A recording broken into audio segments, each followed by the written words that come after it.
안녕하세요. 대치동에서 초등 수학을 가리키고 있는 이경미라고 합니다. 오늘은 경시 수학에 대해서 왜 필요한지에 대해서 말씀드리고자 합니다. 우리 초등학교에서는 객관적인 실력을 평가할 수 있는 평가 기준이 드물지요. 그렇기 때문에 이번 경시를 통해서 우리 아이들의 전국적인 나의 위치라든가 실력을 점검해 볼 수 있는 좋은 기회가 될 것으로 생각이 되고요. 그 다음에 심화학습은요, 상위권으로 갈 때 논리적과 사고력을 기르는 기반이기도 하거든요.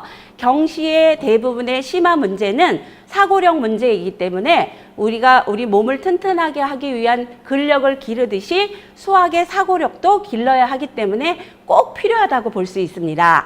그리고 마지막으로 수학 심화 문제에 대한 어떤 두려움을 극복을 위해서 꼭 필요한 부분입니다. 그렇기 때문에 우리가 초등에서부터 차곡차곡 이런 창의적인 문제 해결력을 기르는 경시대회를 준비하면 상위권으로 가는 지름길이라고 볼 수 있다고 생각을 합니다. 그 다음에는요, 초등 수학 경시대회에 대한 준비법에 대해서 한번 말씀드리고자 합니다. 첫 번째로는요, 일단 우리 아이 성향을 잘 파악해서 지피지기면 백전백승이라고 했듯이 아이 성향에 맞게끔 공부를 하면은 훨씬 우수한 성과를 낼 수 있고요. 그 다음에 핵심이 문제를 해결하는 능력을 길러야 합니다. 그렇기 때문에 문제를 파악할 때 우리가 누락된 정보가 없는지 문제에서 좀 조심하게 살펴보아야 되고요.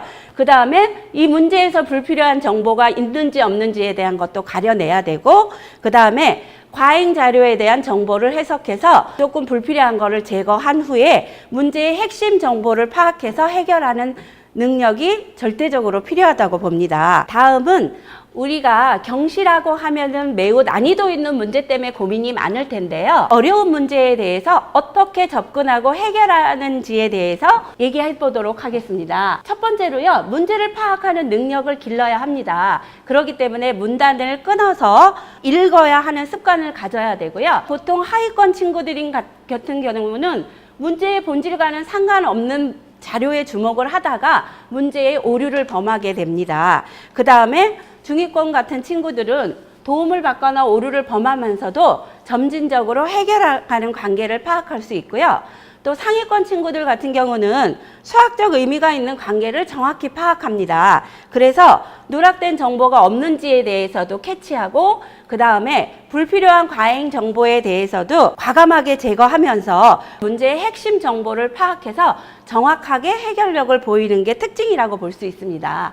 그렇기 때문에 우리 친구들도 심화된 문제를 해결하기 위해서는 이 상위권 친구들이 하는 이런 학습 형태를 배워서 점수에 대한 어떠한 상승 곡선을 탈 수 있도록 노력해야 될 것이라고 봅니다. 그 다음에 우리가 이 난이도 있는 문제를 어떻게 끝까지 잘 해결해야 될까를 고민해야 되는데요. 제한된 시간 내에 이 25문항을 잘 해결을 해야 되겠고요. 그렇기 때문에 시간의 분배가 굉장히 중요하고요. 앞부분에서 나오는 난이도가 좀 쉬운 문제는 꼼꼼하게 풀이 후 실수 없이 완벽하게 정답을 맞추는 게 관건이라고 볼 수 있고요.